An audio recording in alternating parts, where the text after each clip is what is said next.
Mr. O'Toole, you want to take us away on the budget? 20 minutes.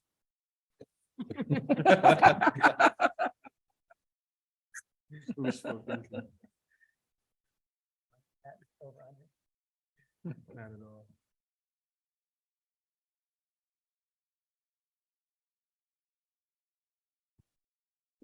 Good evening.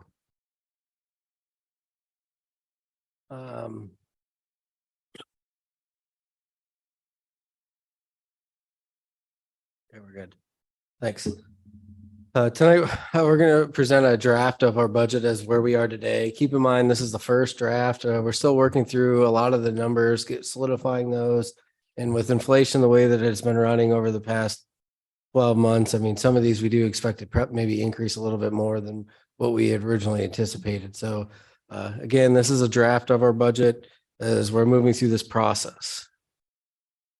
So an overview from the last presentation at the last committee meeting at February 13th. If we recall revenue, brief summary here is suburban districts across the state rely on their local resources to fund their budgets. Mill Creek's no different. Real estate tax, the Mill Creek real estate tax and equalized mill is low in comparison to the cohorts and average for IU5. MTSD generates less revenue per student, therefore spends less per student. Roughly 70% of the total spending is on salaries and benefits. State funding model essentially reward or forces districts who have the ability to raise taxes to do so as they provide more state funding for those that can't afford it. The funding also rewards districts who demonstrate action in generating revenue locally. And I'll talk about that here in a little bit, what I mean to that. Only 5 states in the US provide less education funding compared to the PA. Unfunded mandates continue to place upward budget pressures on our budget. And our fund balance is average compared to our cohorts and low compared to those in IU5. Again, that is just trying to briefly summarize the 60 slides that I presented in February 13th. So this is the same slide. This is just to show our comparable districts who are comparable to us.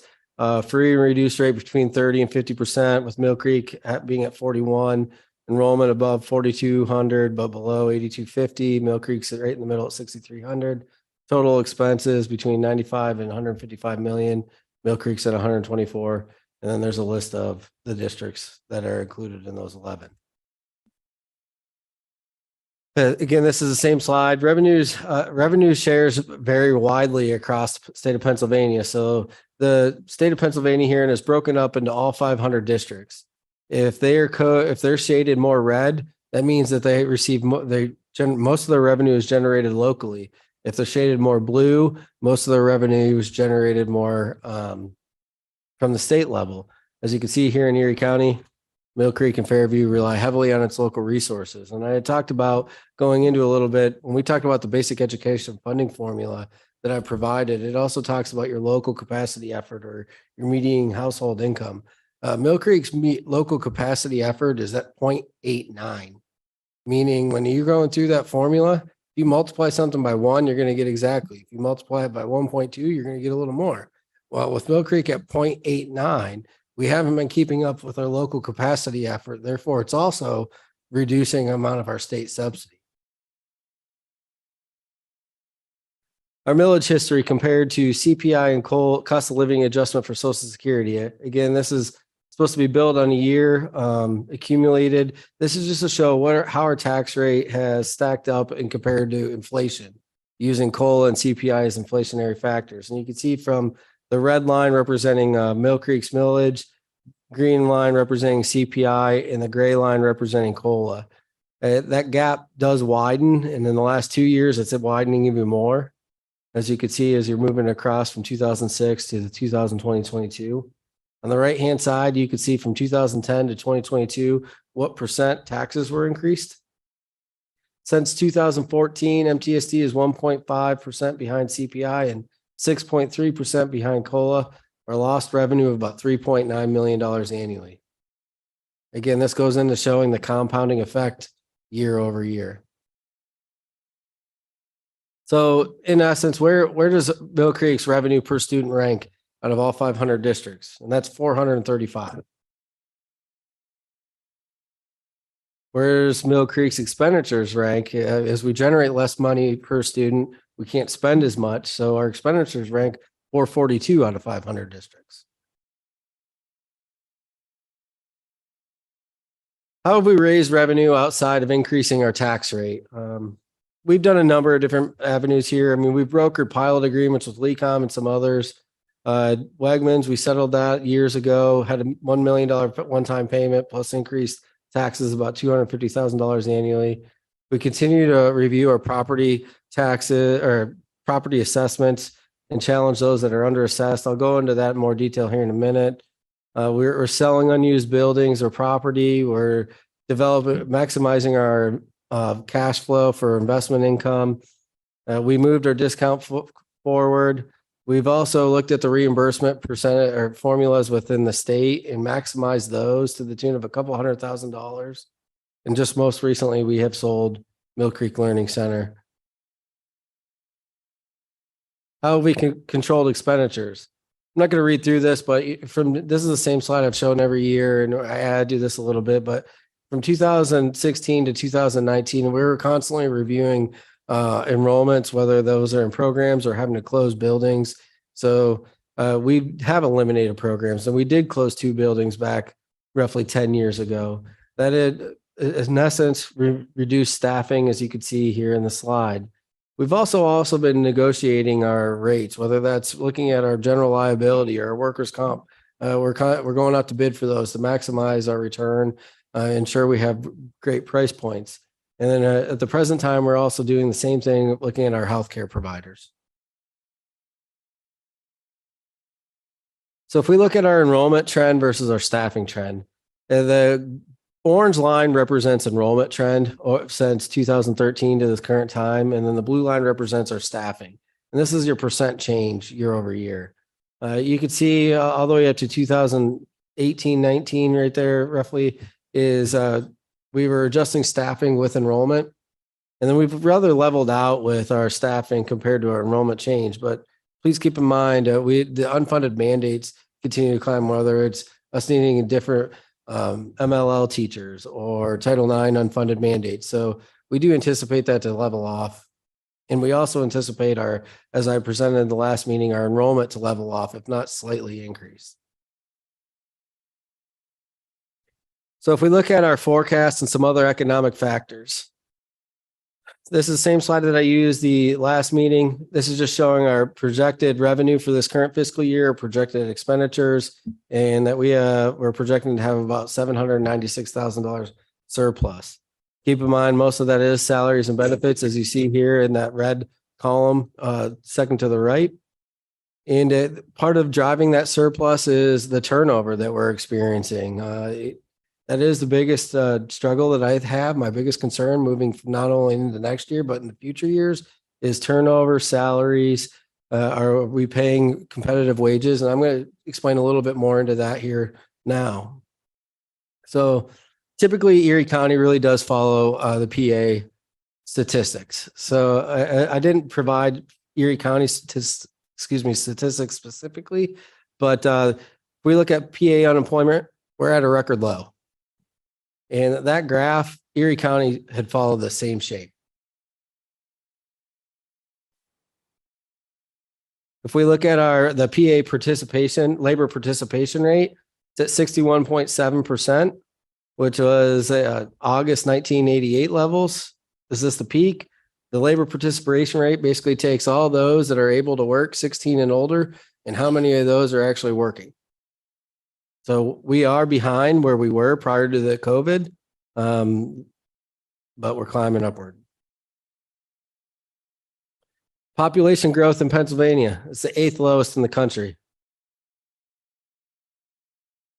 Erie County is no different. I think there was just an article actually in the paper talking about statistics about the decline of Erie County population. So let's take a look at this. And these are all slides that came from PASBO too, by the way. I should have mentioned that first, my apologies.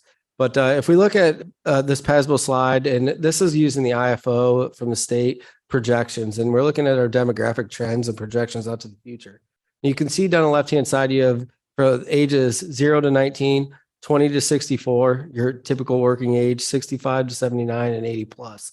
You can see where it was in 2010, 2020, where it was projected to be in 2025 and 2030. If you look on the right-hand side, it shows a trend. You had a decline of 129,000 school age from 2010-20, and it's projected to continue to decline into the future. Your working age also declined.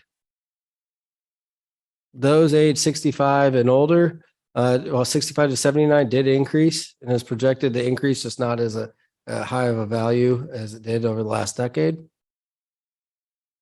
But the big point to take away from the slide is if Pennsylvania, the same as Erie County, the working population continues to decline, we're going to continue to struggle to find employees.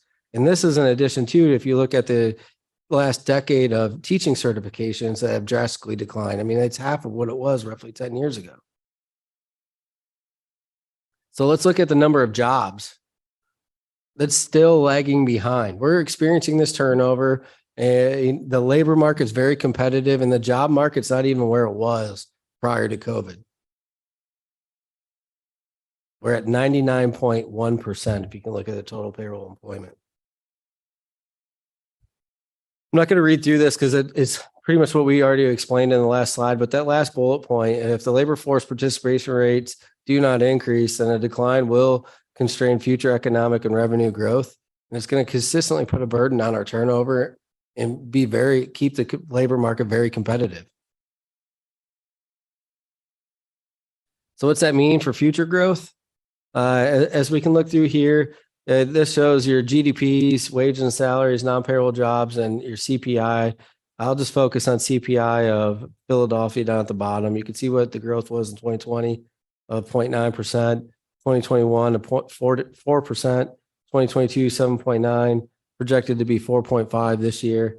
And then it's going to level out to be more normalized with between 2 and 2.5% in the future.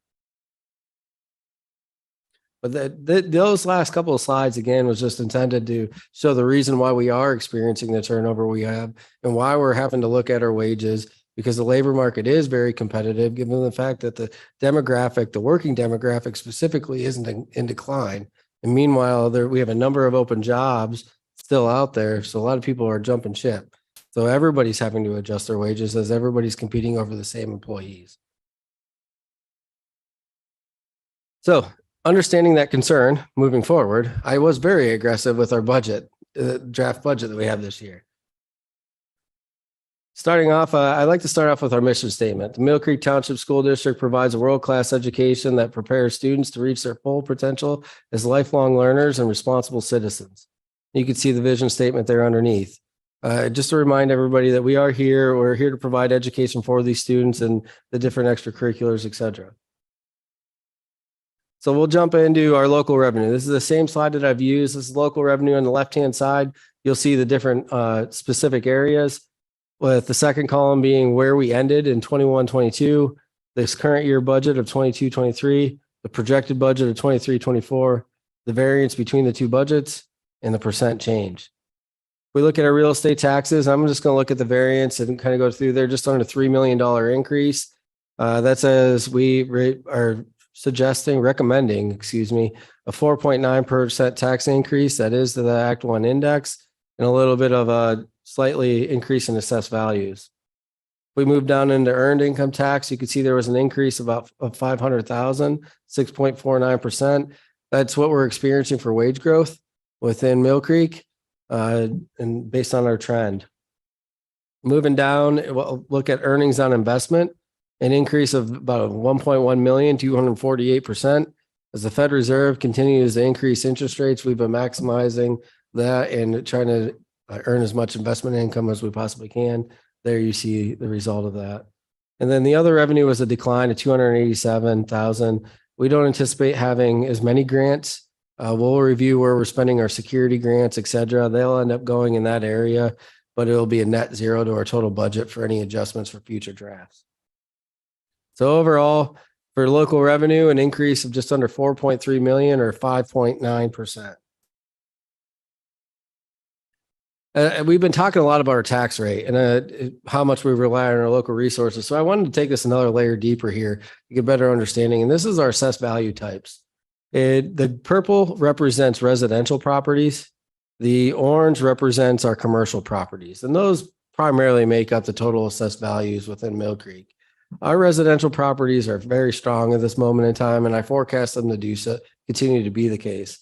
From a commercial property standpoint, specifically with these large box stores, there is a little bit concern for ongoing concern as we move forward into the future. So looking at our assessed values, I discussed in an earlier slide that I'd get back to that and challenging the assessed values. You can look here at this slide. It goes from 2015 to 2023. The red line represents the accumulated assessed value change in terms of a percentage. And the bar charts that are red represents the total tax dollars generated from that. At the end of the day, over the past 9 years, assessed values increased on an average of 0.46%, which generated an average of $253,000 per year.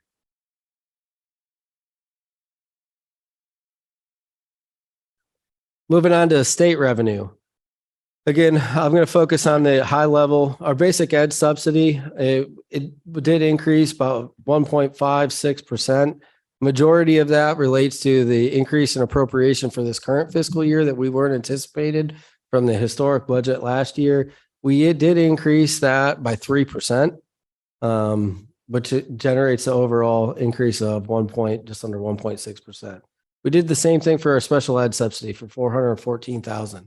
So again, that assumes a 3% increase in the budget for next year. And then as we're looking at our transportation, it is down a little bit, about $100,000. We are struggling to find drivers.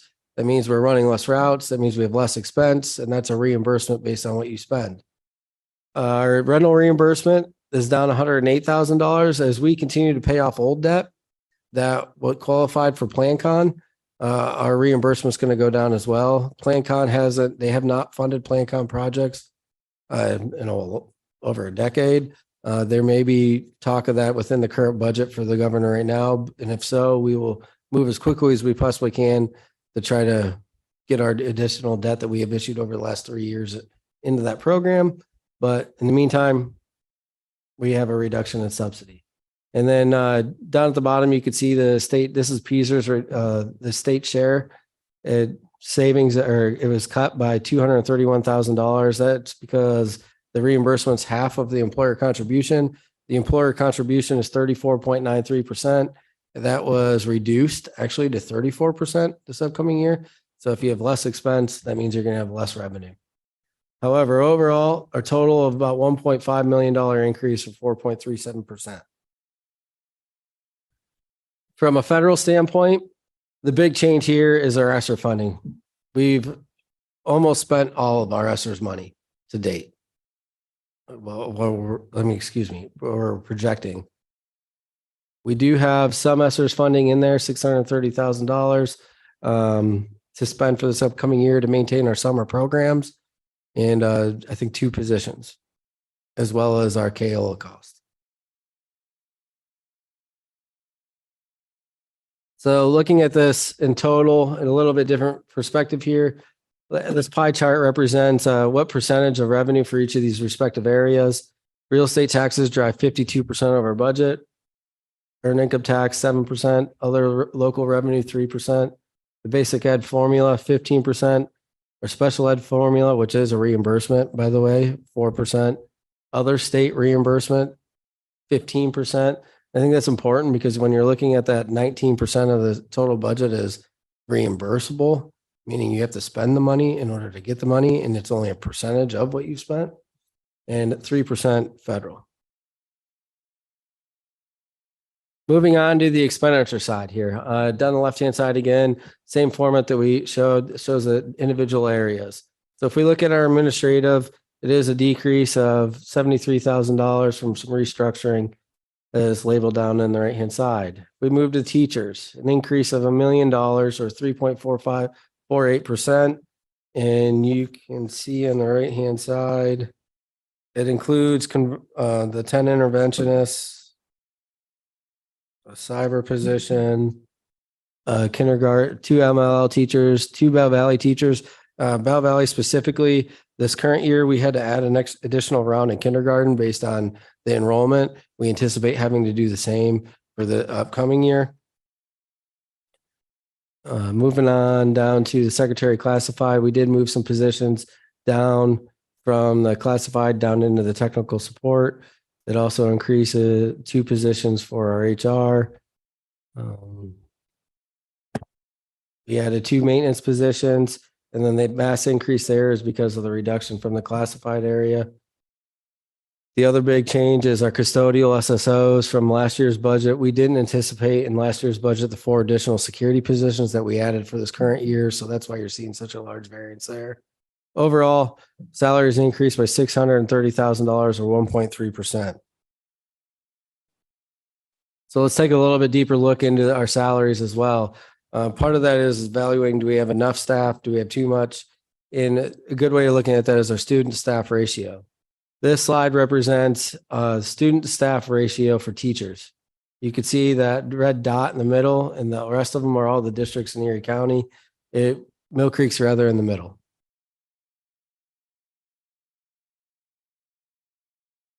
This is the same slide, but it represents administrators to student.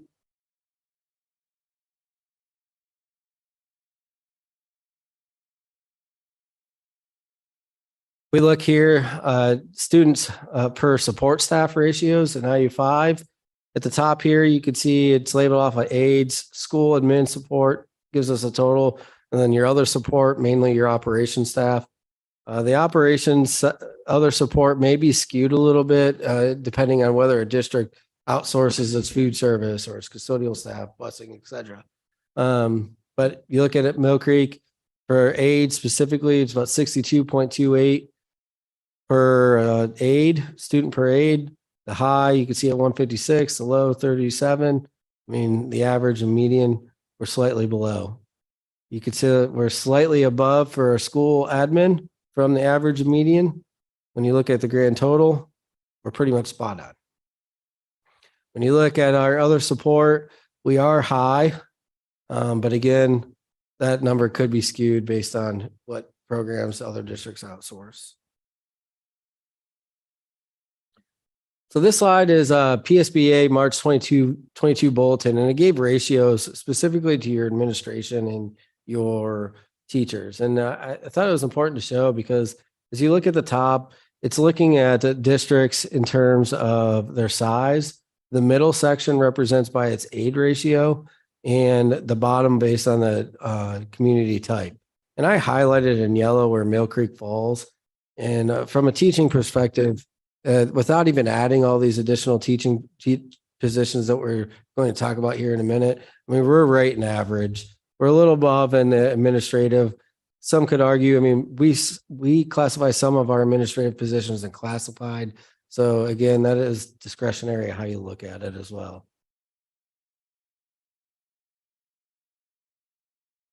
So benefits, as I had already talked about from a reimbursement side, I'm going to focus on PSERS here. A reduction of $463,000.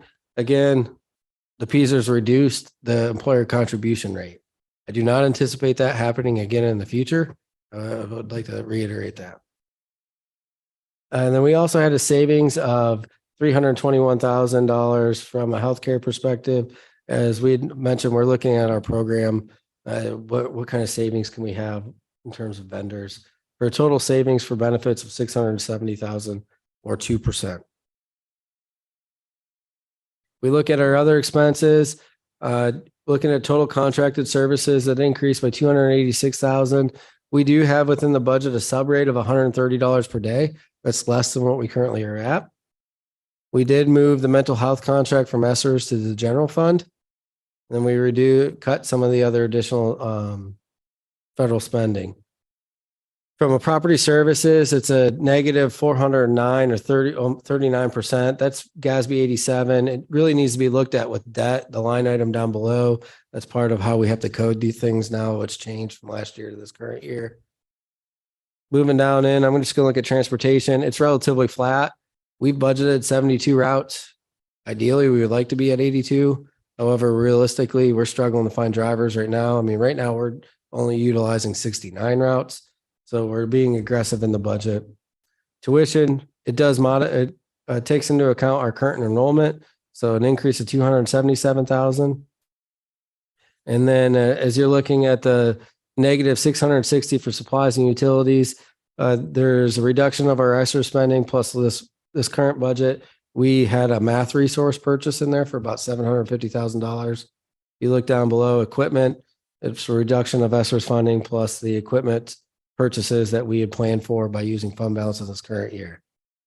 Gives us a grand total reduction. Oh, and additionally, when we look at debt, it is an increase of 813,000. However, you have to take that 409 up above and net it out. And it does include the full debt issuance that we anticipate to issue in January of 2024, which would be our last debt issuance planned in order to complete the renovations to all of our buildings. And then for total, a negative $246,000 or 7%. So what's our total expenditures? Again, 42% for salaries, 28% for benefits, 70% of our total budget, salaries and benefits. You can see the other line items. Long story short, as it relates to this, less than 6% of our total budget is discretionary on an annual basis. So what's that mean? If we take our revenue, add it up, which is the blue, going up the waterfall, the red are our expenditures, going down the waterfall, we have a surplus of $748,000.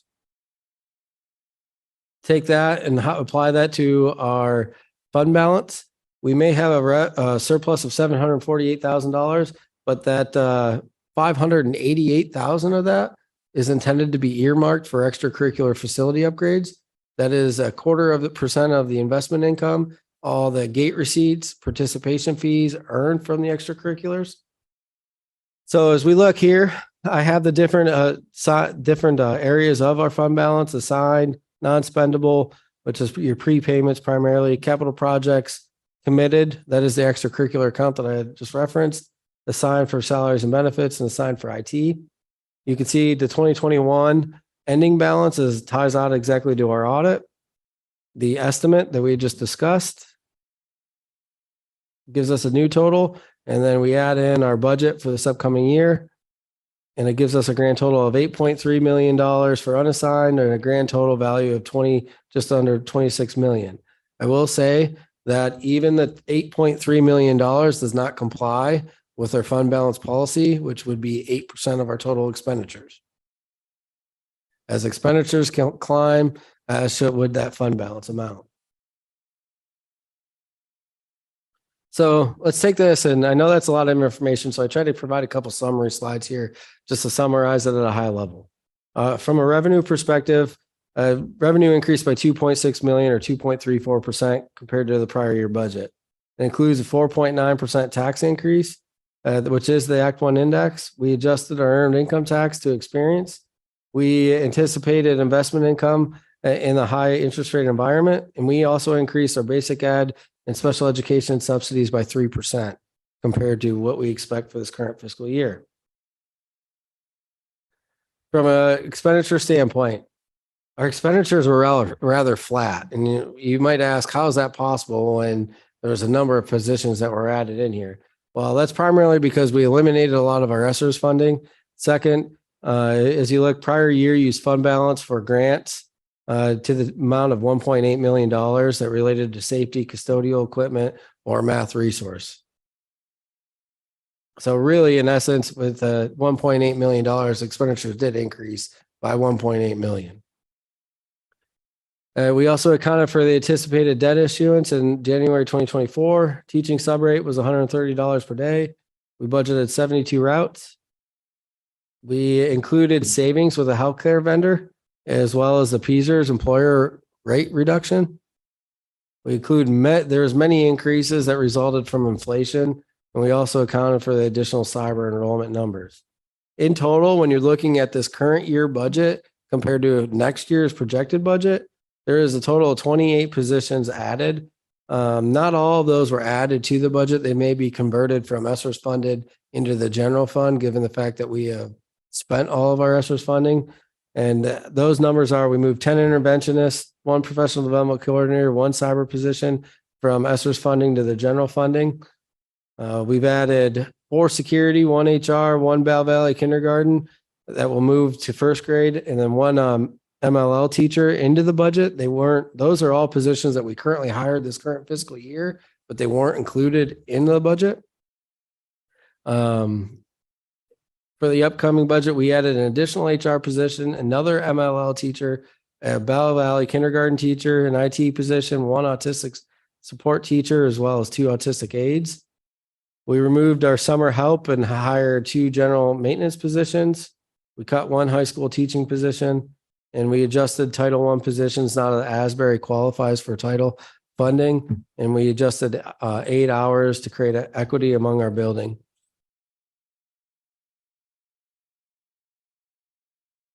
In conclusion, our next timeline is in April. We'll need to approve a proposed final budget, with May approving the final budget. It's a lot of information. Any questions?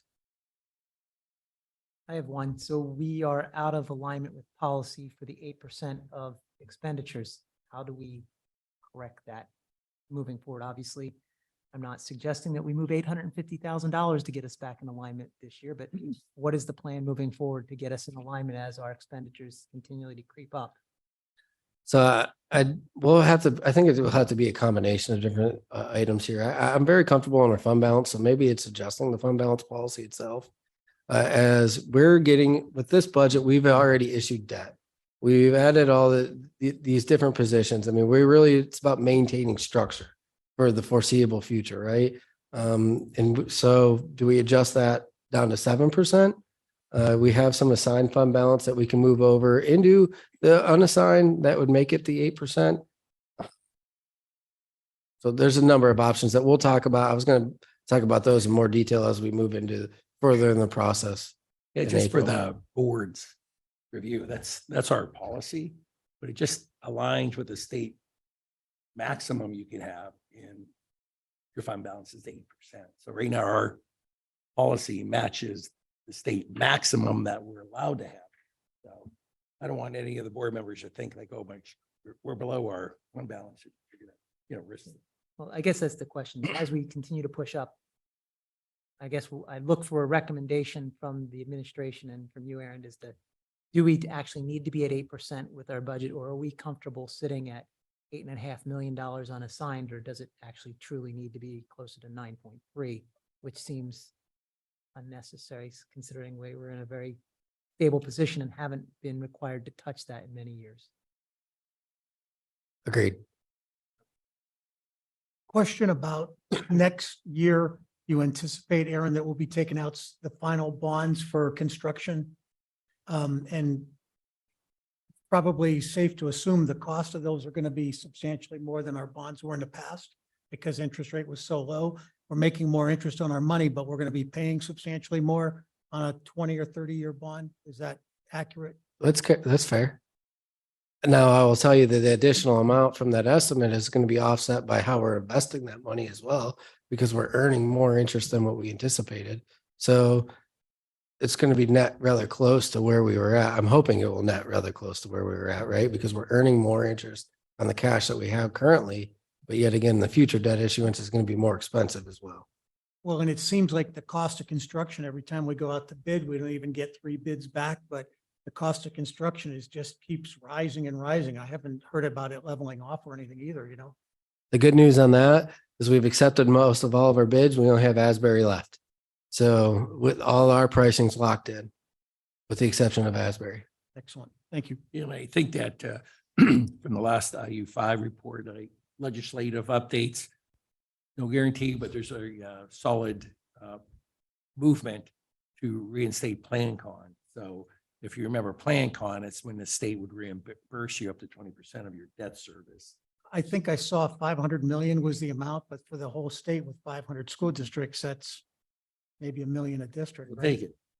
Yeah, right. But But at least it's a yeah. start. right? Yes, of We went course. for a It's number better, of it's years. better We've to never bring had it back than nothing, sure. It'd be about $150,000 per district on an annual basis. something. On an annual basis. Aaron, I appreciate you. Oh, I have a question about the enrollment assumption because the slide from PASBO shows it's statewide, the 0 to 19 age group continuing to decline, but you're saying that that is not the expectation for Mill Creek Township for the next 10 years. That is correct. And the reason why I make that statement is the demographics within Mill Creek slightly are changing. You know, we're having a lot of younger families that are moving into the district for whether it's the school system, and I believe that is a lot of it. So I expect ours to be rather level. I don't expect it to be a drastic increase or decrease either way. I'm saying I do expect it to be relatively flat. And even looking at the trends over the last 2 years, and when we look at our elementary school enrollment, for example, now, I'm certainly aligned with Aaron that our enrollment for the next 3 to 5 may be relatively flat, probably with slight increases. It's certainly not positively correlated to what PASBO was. I mean, if you look at Erie County as a whole, enrollment is declining. I just expect for Mill Creek to be flat. And that slide's also deceiving because the Philadelphia region is growing while the rest of Pennsylvania is shrinking. So you're going to see, if you really dig deep into that number a little bit further, you're going to see that there are certain areas of Pennsylvania that are on the upswing and there's certain areas that are dramatically decreasing at a much more exponential rate. But to Aaron's point, there's going to be pockets that are going to be winners in the overall scheme of not just Pennsylvania. So I don't want people to just think Pennsylvania is, it's the entire Northeast of the United States is going to see a decline of graduating high school seniors for the next 7 years, every single year. It's not just PA.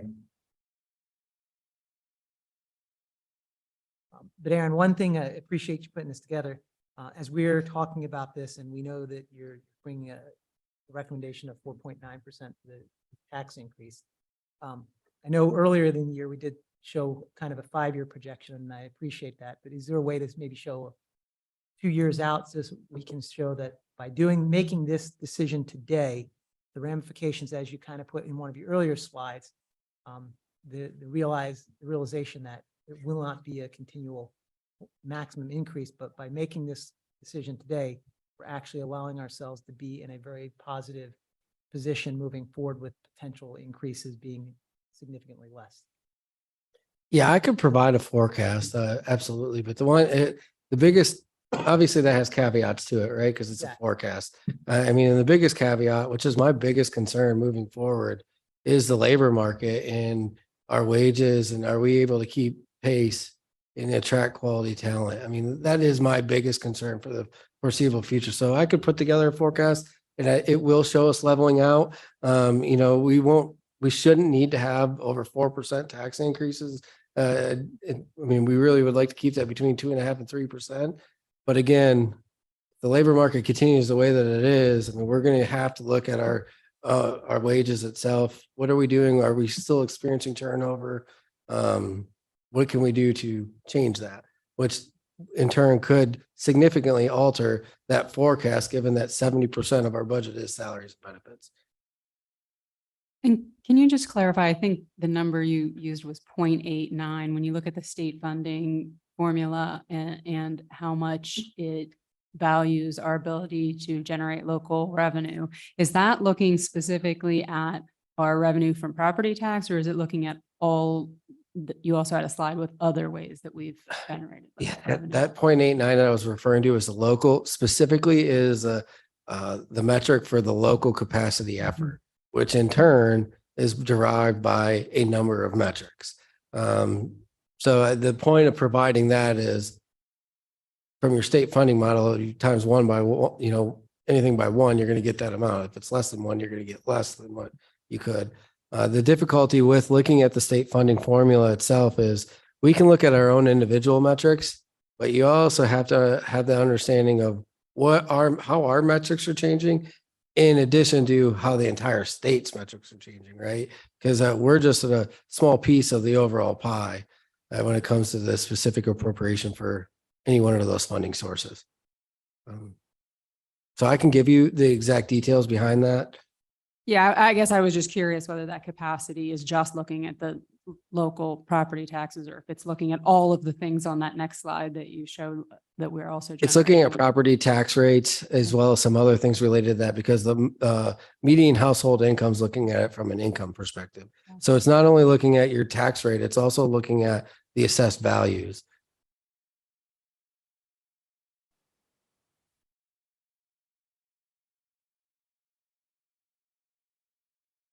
No other questions. Thank you very much. Thanks. Thanks, Eric.